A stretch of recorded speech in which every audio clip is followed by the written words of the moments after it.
waan odeeffannoo jijjiirraa taphattoota maddeen Awuroopaatti yoon darbu keessumattuu Tottenham Hotspur guyyaa tokko kan immoo sa'aatii 24 keessatti paawundii miliyoona 100 miliyoona 15 taphattootatti baasuu isaati jechuudha.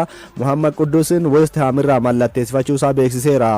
Tottenham taphataa lammii Gaanaadhaa kana keessumattuu kilaba London Tottenham paawundii miliyoona 55 walii galtee waggoota 6 hanga 2031 tti tursiisuun kan inni mallatteesse. Taphataan kun keessumattuu paawundii miliyoona 50 jalqaba dhiyeessamee erga didee booda amma 55 irratti miliyoona 55 walii galuudhaan Muhammad Quddus gara Tottenham imaluu isaa mirkanaa'eera. Taphataan ganna 24 kun bara 2023 Ajax irraa kan inni West Hamiif mallatteesse. Waggoota lamaan darbaniin taphoota 65 Premier League Englandiin taphateen goolii 13 galchee kubbaa 9 ammoo mijeessee kenneera. Kubbaa qabatee yookaan immoo dribble gochuudhaan taphattoota bira darbuudhaan taphattoota garee faallaa bira darbuudhaan waggoota lamaan darban keessatti taphattoota Tottenham kamiyyuu ni caala taphataan kun jechuun taphattoota bakka isaa taphatan irra jechuudha. Dejan Kulusevski akkasuma Brennan Johnson irra taphataa fooyya'insa ta'e ragaan isaa kan inni agarsiisu. Kanaaf ammoo Thomas Frank taphataa kana akka filatanidha. Inni illee gara Tottenham imaluudhaaf sababa jedhee kan inni kaawwate keessa Thomas Frank waliin hojjechuu akka qabu fedha kan inni qabu. Bara darbe kubbaawwan 198 garee faallaa bira qabatee darbuudhaan harka 47 milkaadha. Taphataan kun taphattoota Tottenham irra ni caala jechuudha. Odeeffannoo dhuma Tottenham wal qabatu Morgan Gibbs White paawundii miliyoona 60 mallatteessifachuudhaan walii galeera Nottingham Forest irraa jechuudha. Tottenham taphataan sarara gidduudhaa kana har'a qorannoo fayyaa ni xumura jedhameera. Ganna 25 irratti kan argamu taphataan kun Morgan Gibbs White jechuudha. Manchester City dhaanis barbaadamaa ture. Booda raganuu Manchester City yaada isaa erga jijjiireetiin booda amma gara Tottenham imaluudhaaf kan inni murteesse. Bara darbe keessumattuu taphoota Premier League England 34 taphatee goolii 7 galchee kubbaa 8 hiriyoota isaa mijeessee kenneera. Nottingham Forest hanga xumuraatti kilaboota akka Liverpool fi Arsenal waliin hanga waancaa morkatu Champions League Awuroopaatti irratti illee hirmaachuudhaaf hanga itti dhiyaatutti taphattoota geessan keessaa taphataan kun isa tokkodha. Bara 2022 paawundii miliyoona 25 kan inni Nottingham Forest mallatteesse Morgan Gibbs White jechuudha. Waggoota 3 darban Nottingham Forest keessatti taphoota 118 taphatee goolii 18 galchuun kubbaa 28 hiriyoota isaatiif mijeessee kenneera. Sa'aatii 24 keessatti Tottenham egaa taphattoota lamaaf walumaa gala paawundii miliyoona 100 miliyoona 15 baasuudhaaf dirqameera. Xiinxaltoonni fi namoonni hedduun ammoo kun Daniel Levy dhuma Tottenham kanaan dura dursaa turanii jechuudhaan nama kana maaltu irraa saaqamee hangana taphattootatti maallaqa baasu jechuudhaan maqaasaa kaasaa jiru. Hojii gaggeessaaf abbaan qabeenyaa kun maallaqa baasuu caalaa taphattoota gurguranii maallaqa argachuu jaalatu jechuudha. Yeroo garagaraatti deeggartoota Tottenham kan inni komatamu. Gidduutti ammoo qophiidha isin biraan geenya keessumattuu biyyoota garee biyyaalessaa qaalii qabaniif taphattoota professionaalaa hedduu qaban biyyoota kanneen keessaa taphataa kamtu taphataa qaaliidha dhimma jedhu irratti Misbaawuddi Shifaa qophii qopheessa qaba dhaggeeffannee walitti deema.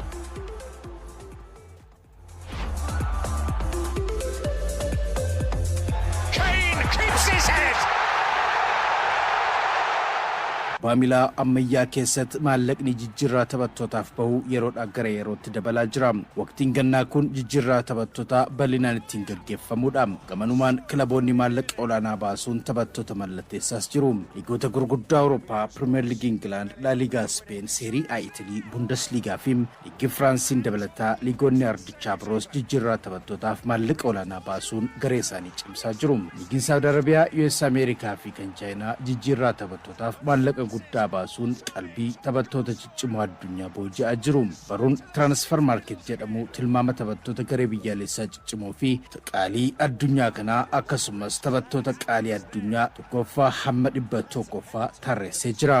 Akka xiinxala kanaatti ardii Afrikaa irraa garee biyyaalessaa Morookoo fi Naayijeeriyaa taphattoota qaalii qabaachuun ni dursu. Akka addunyaatti gareen waancaa osoo hin fudhatiin jaarraa walakkaa oliif dabarsee Ingilaand tokkoffaarra jira. The final score in the Al Bayt Stadium. England 1, France 2. Kubbaan miilaa shakkii tokko malee ispoortii jaallatamoo addunyaa kanaatti. Akka baruu transfer market baaseen kubbaan miilaa daawwattoota biiliyoona 3.5 qaba. Waancaa addunyaa bara 2022 Qatar qopheessitee akka fakkeenyaatti yoo fudhanne namoota biiliyoona 5 dorgommicha daawwachuun ittiin bohaaranii jiru. Waancaa addunyaa bara 2022 biyyi taphataa cimaa addunyaa badhaafamaa Baalaandoor yeroo 8 Lionel Messi Arjentiinaatu shaampiyoon ta'e. Biyyoonni kan akka Ameerikaa, Saudi Arabiyaa fi Chaayinaa jijjiirraa taphattootaaf maallaqni baasan dabalaa jiraatullee ammas akka addunyaatti taphattoonni jajjaboo liigota Awurooppaa 5 keessatti taphatu. Akka odeeffannoo transfer marketitti yoo ta'e taphattoota qaalii addunyaa tokkoffaa hamma 10ffaa jiran keessaa taphattoonni 8 taphattoota biyyoota Awurooppaa yoo ta'an Brazil Vinicius Junior fi kan Uruguay Federico Valverde hanga 10ffaa keessatti jiru. Akka garee biyyaalessaatti amma garee biyyaalessaa kamtuu tilmaama guddaa qaba kan jedhuuf gabaa gatii taphattoota amma jiru irratti hundaa'uun Ingilaand tokkoffaadha. Gareen biyyaalessaa Ingilaand waancaa maqaa qabu erga fudhattee jaarraa walakkaa ol darbee jira. Taphattoonni piroofeeshinaalaa biyyattii 1862 tilmaama gatii yuuroo biiliyoona 4.96 ni baasus jedhame. Thomas Tuchel kan leenjitu Ingilaand taphattoota biyyattii 5 hamma yuuroo miiliyoona 100. Man who gave away the penalty has redeemed himself in style. Ronaldo. Oh, genius! Absolute genius! Would you believe it? And it's a hat-trick for Cristiano Ronaldo. What a night in Sochi. Portugal 3, Spain 3. Biiliyoona 70 tilmaamuun akka addunyaatti shanaffaadha. Rodrigo fi Rafinhaan ammoo yuuroo miiliyoona 900tti tilmaamamu. Taphattoota qaalii Brazil qabdu keessaayi. In Sochi, Spain have equalised. Now it might drop for the shot here. Oh, what a shot that is! Nacho! Tilmaama garee biyyaalessaa qaalii kanaan shaampiyooniin Awurooppaa Speen sadaffaadha. Taphattoota piroofeeshinaala 3,988 Speen qabduun gatiin isaanii yuuroo biiliyoona 4.63tti tilmaamama. Garee biyyaalessaa Speenii fi Baarselonaaf kan taphatu Lamine Yamal yuuroo miiliyoona 200tti tilmaamuun taphataa qaalii addunyaa kanaas jedhamee jira. Arjentiinaan mo'amuun waancaa addunyaa bara 2022 kan dhabdee Firaans sadarkaa 4ffaa yoo qabattu dursaan taphattoota biyyattii Kiiliyaan Mbaappee yuuroo miiliyoona 100 fi miiliyoona 80tti tilmaamuun akka addunyaatti sadarkaa 4ffaarra jira. Shaampiyooniin addunyaa fi biyya Lionel Messi Arjentiinaa garee qaalii addunyaa 5ffaadha. Garichi taphattoota piroofeeshinaala 2,915 tilmaamni gatii isaanii yuuroo biiliyoona 2.99 yoo ta'u amma taphataan qaalii Arjentiinaa kilaba Liverpooliif kan taphatu Alexis McAllister yuuroo miiliyoona 100 taphataa tilmaamameedha. Sadarkaa 6ffaan garee biyyaalessaa Italii, 7ffaan Jarman, 8ffaan Poorchugaal, 9ffaan Neezerlaandis, 10ffaan Beeljiyeem qabatan. Ardii Afrikaa irraa gareen biyyaalessaa Morookoo taphattoota 772 qabuun tilmaama garichaa yuuroo miiliyoona 800 fi miiliyoona 75 yoo ta'u Naayijeeriyaan yuuroo miiliyoona 700 fi miiliyoona 52 tilmaama sadarkaa 22ffaas qabatee jira. Argentina, champions of the world! Baruun transfer market taphattoota qaalii addunyaa tokkoffaa hanga 100ffaa gatii jijjiirraa ammarratti hundaa'uunis baasee jira. Taphataan Baarselonaa Lamine Yamal yuuroo miiliyoona 200tti tilmaamamuun taphataa qaalii addunyaa ta'uu yoo ifamuun Jude Bellingham, Erling Haaland, Kylian Mbappé Euro miliyoona 100 fi miliyoona 80 tilmaamamuun akka addunyaatti sadarkaa lammaffaa sadaffaa fi arfaffaa qabatan. Taphataan Real Madrid Vinicius Junior miliyoona 100 fi miliyoona 70 tilmaamamuun sadarkaa shanaffaadha. Kan Arsenal Bukayo Saka Euro miliyoona 100 fi miliyoona 50 tilmaamama. Sadarkaan isaa immoo ja'affaa yoo ta'u, taphataan Barcelona Pedri, kan Liverpool Florian Wirtz fi taphataan Bayern Munich Jamal Musiala Euro miliyoona 100 fi miliyoona 40 tilmaamamuun sadarkaa torbaffaa hanga sagalaffaatti qabatanii jiru. Taphataan Real Madrid Federico Valverde Euro miliyoona 100 fi miliyoona 80 tilmaamamuun taphataa qaalii addunyaa sadarkaa kurnaffaas jedhamee jira. Messi, Fernandes, Martinez, Messi!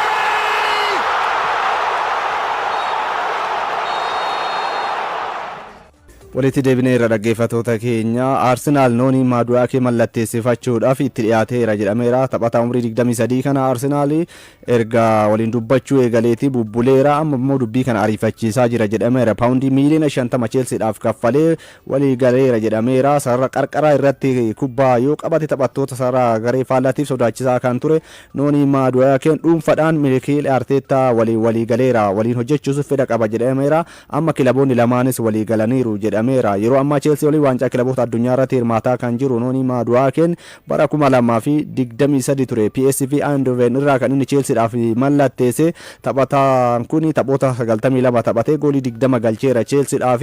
Taphataa umrii 23 irratti argamudha. Jalqaba akaadaamii Tottenham keessa taphataa turedha.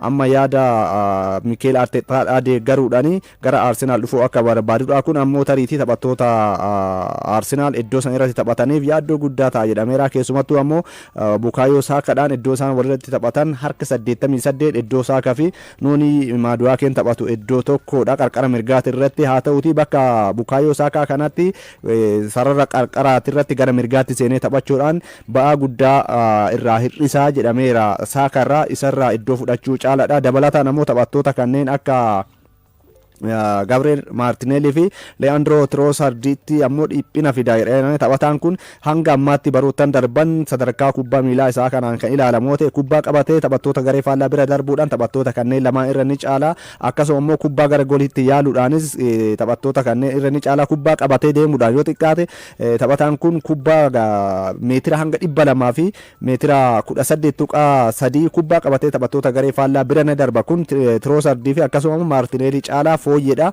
Kubbaa harka 3.9 dribble yookaan immoo qabatee darbuudhaan taphattoota kanneen irra caalmadha ni qaba. Taphataan kun harka 4.3 jechuu kooti. Kanaaf taphattoota kanneeniif Sakaa caalaa dhiphina guddaa ta'a. Iddoo kanatti of fooyyessuu qabu jechuudhaan kan isaan dubbatan. Liverpool ammoo Ibrahima Konate gurguruudhaaf akka dirqamaadha kan himame. Sababni isaa akka gabaasaaleen jedhanitti yoo ta'e Ibrahima Konate Liverpool gadi lakkisee Real Madrid taphachuun barbaada jechuudhaan kilabichatti himeera. Winkoo Real Madrid taphachuudha waan ta'eef jechuudhaan waliigaltee haaraa akka hin mallatteessine kan himamaatiin jiru. Dursee yuuroo miliyoona 200 miliyoona 14 taphattootatti kan baase Liverpool amma bakka taphataa kana taphattoota 5 sarara ittisaa kanatti taphatan filannoo keessa galchee hojii eegaleera jedhameera. Mark Gui Crystal Palace irraa, Leha Zabarni Bournemouth irraa, akkasuma Peru Pancapi by Leverkusen irraa, Anthony Silva Benfica irraa, Joel Ordaze Club Brugge irraa taphattoota kanneen Liverpool barbaadaa jira jedhameera.